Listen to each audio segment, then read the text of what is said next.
nesse último vídeo, nós vamos fazer um incremento final nesse nosso modelo. Eu já tive que dar uma ajeitada aqui graficamente nele, porque nós vamos precisar de um espaço. Então note que por mais que seja um modelo simples, simplificado, de um modelo real, né, de uma loja, por exemplo, olha o tamanho que já está o diagrama, né? Eu posso até redistribuir ele melhor, né? Mas ele, à medida que a gente vai aumentando, né, a quantidade de entidades, vai aumentando a quantidade de atributos, vai aumentando a quantidade de relacionamentos, e ele tende a ficar um diagrama bastante grande. Muitas vezes, quando você vai imprimir, precisa imprimir várias páginas. Por isso que, à medida do tempo que a gente for fazendo, nós vamos acabando ficando mais práticos, né, em relação, não tão detalhistas, e mais práticos em relação a esse diagrama, porque ele ocupa muito espaço. Já a abordagem relacional, né, o modelo lógico, ele é mais compacto, a gente tem condições de mostrar melhor os resultados. Então a gente acaba muitas vezes mostrando o essencial nesse diagrama, não colocando às vezes todos os atributos, deixando muitos atributos implícitos, porque ele vai se tornando muito grande, pela própria característica dele de ser bem gráfico, né, bem visual, com poucos detalhes técnicos. Então, para finalizar esse nosso modelo, nós vamos fazer o seguinte, ó. Um produto ele tem fornecedores. Nós vamos cadastrar o fornecedor aqui e nós vamos aproveitar essa tabela de endereço para utilizar para o fornecedor também. Certo? Então, a gente vai cadastrar todos os endereços numa tabela só. Pode ser tanto de cliente quanto de fornecedor. Então, vamos lá. Vamos criar uma entidade fornecedor.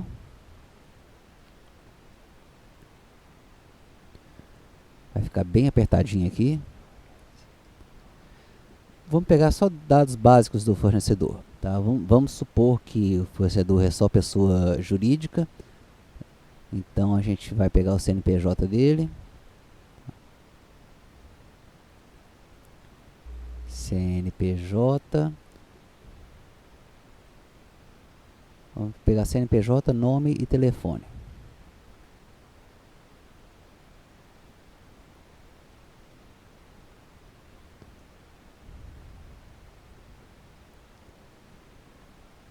A questão do telefone, ele também poderia ser criado assim como endereço, a gente criar uma tabela de telefones à parte, porque se por algum motivo o telefone repetir, né, ou eu quiser cadastrar, por exemplo, aqui desse jeito,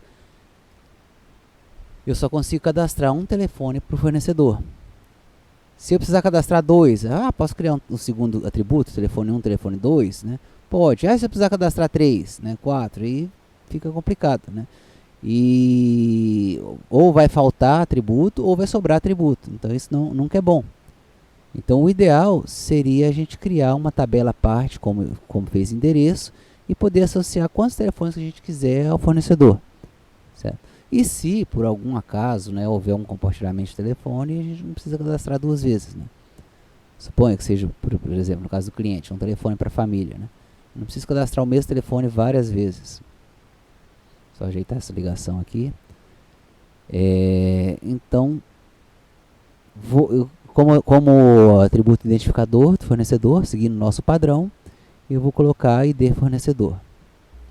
ID fornecedor. Então, vamos agora relacionar o fornecedor com o produto. Se eu fizer uma relação simples, tá? Fizer uma relação simples entre fornecedor e produto, o que vai acontecer, né? Olha o que eu vou poder afirmar. Eu vou falar assim, ó, o fornecedor ele pode fornecer N produtos. Ok. Aí, por exemplo, se fosse uma relação 1 para N, né? Um produto só pode vir de um fornecedor e um fornecedor poder ter N produtos. Seria uma solução bem prática. Por quê?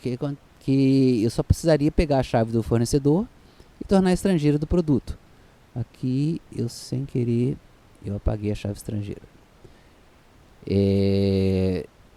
Então, o que eu teria que fazer? Então, eu ficaria limitado nesse sentido? Eu ficaria limitado que um produto, embora seja uma solução fácil, né?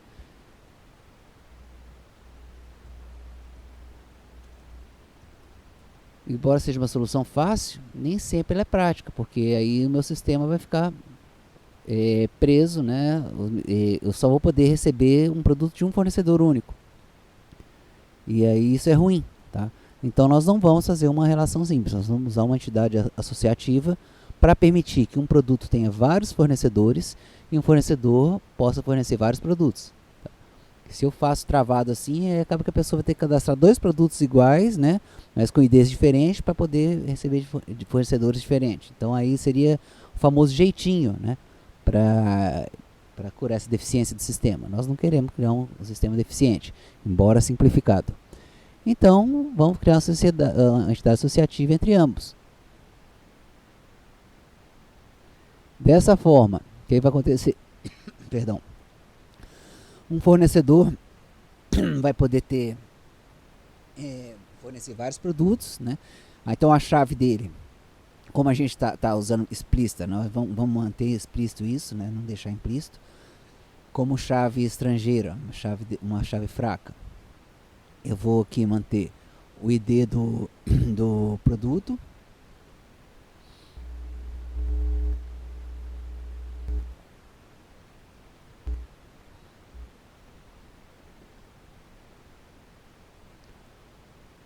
Então vou relacionar aqui o ID do produto, e outra chave estrangeira necessária é o que? O ID do fornecedor. Certo? Seria dados mínimos suficientes para mim identificar um produto fornecedor.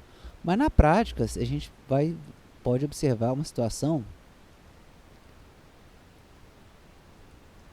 uma situação da seguinte maneira, por exemplo, dessa forma, por exemplo, acabou um produto X, né? Acabou caneta. Eu já vou no sistema e descubro quem os fornecedores de caneta, não um único fornecedor. Mas suponha que determinado dia eu descubro que umas canetas que eu comprei estavam com defeito, estava fora do prazo de validade, suponha, né? E aí eu quero saber qual fornecedor que eu comprei. Certo? Então aí já é um problema, porque aqui esse sistema não está registrando a compra. Tá? Então, como disse, é uma ideia num sistema mais simples.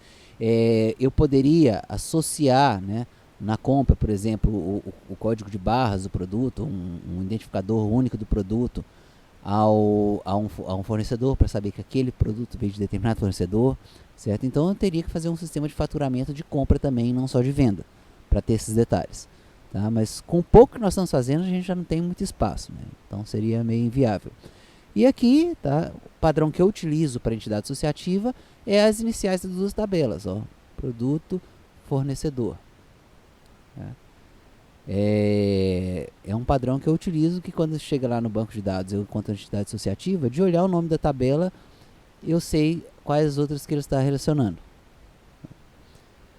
Bom, fornecedor e endereço, nós vamos fazer a mesma lógica que nós fizemos com o cliente, tá, e endereço. Tá? Um fornecedor pode ter vários endereços e um endereço pode pertencer a vários fornecedores. Isso é bom, tá? Isso é bom a gente fazer dessa forma? Vamos pensar se é necessário. Ó. Então, um fornecedor pode ter vários endereços cadastrados. Tá? Pode ser que tenha depósito diferente, pode ser que tenha só filiais, digamos assim, né? E um endereço pode pertencer a vários fornecedores. Então isso pode ser útil, tá? Pode ser útil no caso que a gente pensar igual ao cliente, né? Um cliente pode cadastrar vários endereços para entrega, e um endereço de entrega pode ter várias pessoas da mesma família. Tá? Se você achar que é uma situação mais rara, falar assim, não, um fornecedor, se eu for cadastrar endereços diferentes, o fornecedor vai ser outro CNPJ, né? Então não seria necessário. Um fornecedor, um endereço não pode pertencer a 2 fornecedores. Se a sua lógica for essa, então a gente poderia, tá, simplificar aqui. É claro que sempre simplifica se você usar uma relação comum, né? O fornecedor possui endereço, né? Possui endereço. Mas só o fato da gente já ter tirado o endereço, né, de dentro do fornecedor, isso é não ter atributos do fornecedor lá que seria endereço, eu já poupo isso numa tabela à parte, já fico mais organizado. Certo? Então vai ficar a seu critério. Se você, como a gente já usou um exemplo aqui com entidade associativa, agora eu vou usar um exemplo unindo uma entidade, né, e endereço com uma associação simples. Então vamos lá, vamos pensar qual que vai ser a cardinalidade dessa associação. Olha lá. Se eu fiz dessa forma, eu estou julgando o seguinte, ó, um fornecedor só pode ter um endereço, tá? E um endereço só pode ter um fornecedor. Se eu pensar que não vai acontecer. como eu disse, se for filiais, se for outro depósito, vai ser outro CNPJ, suponho, né? Então, que eu vou fazer nesse caso? Então, ó, um fornecedor possui um endereço e um endereço pertence a um fornecedor. É uma ligação 1 para 1. Então, eu não vou usar esse símbolo aqui, que é para N, né? Uma ligação 1 para 1. Quando é ligação 1 para 1, eu posso escolher para onde eu vou migrar a chave estrangeira. Tá? Faz pouco sentido, na minha opinião, eu migrar o ID do fornecedor para o endereço. Por quê? Porque esse endereço pode ser tanto, a tabela de endereço serve tanto para cliente quanto para fornecedor. Então, nessa solução, o ideal seria eu migrar o ID do endereço para esse fornecedor. Tá? Então, eu vou botar aqui como chave estrangeira. Opa, errei. Chave estrangeira. É uma chave fraca. No caso, assim, nem sempre uma chave estrangeira, né, a gente pode representar como uma chave fraca. Pelo conceito de chaves, né? Mas para visualmente a gente ter uma diferença entre o que é uma chave, tá, uma chave própria, né, daquela entidade, o que é uma chave estrangeira, eu estou usando aqui a aparência, né, o layout de uma entidade fraca, de uma chave fraca. Porque uma entidade fraca, o que ela seria? Uma entidade normalmente associativa, né? Normalmente, não necessariamente, que ela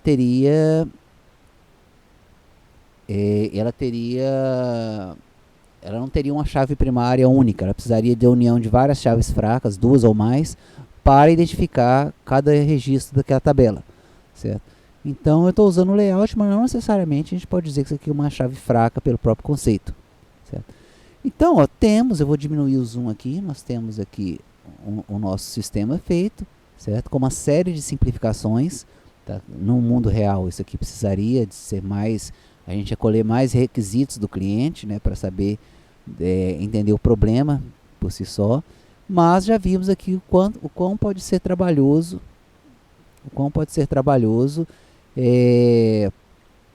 fazemos uma modelagem utilizando diagrama de entidade de relacionamento.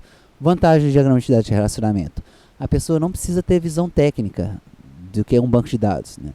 Qualquer pessoa, mesmo que seja leiga na área, vai conseguir entender, né, embora esteja um pouquinho bagunçado aqui, depois que eu mexi bagunçou, né? Vai conseguir entender que um cliente, tá, vai ter esses atributos, nome, CPF, RG, a pessoa consegue olhar e vai falar, opa, tá faltando tal atributo que seria interessante ter. Pode ser que, então ele vai entender, falar, tá, então nota fiscal vai ser uma tabela diferente de pedido. O pedido, o que eu preciso do pedido, né? Aqui eu só botei data, mas aí a pessoa, ela poderia, aqui tá errado, ela poderia dizer pra gente, não, eu preciso de mais dados do pedido. Então qualquer leigo, ele conseguiria entender esse diagrama. Então ele é muito interessante para a gente validar requisitos do sistema antes de começar a fazer o próprio banco de dados. E o próximo passo, em vídeos posteriores, é a gente pegar isso aqui e transformar num diagrama que utiliza abordagem lógica, abordagem relacional. Aí sim nós vamos mostrar as tabelas, os tipos dos atributos, vai ficar bem claro, visualmente claro, o que é chave estrangeira, o que é chave primária, certo? Então esse seria um exemplo de como fazer, em alguns passos, um diagrama de entidade de relacionamento.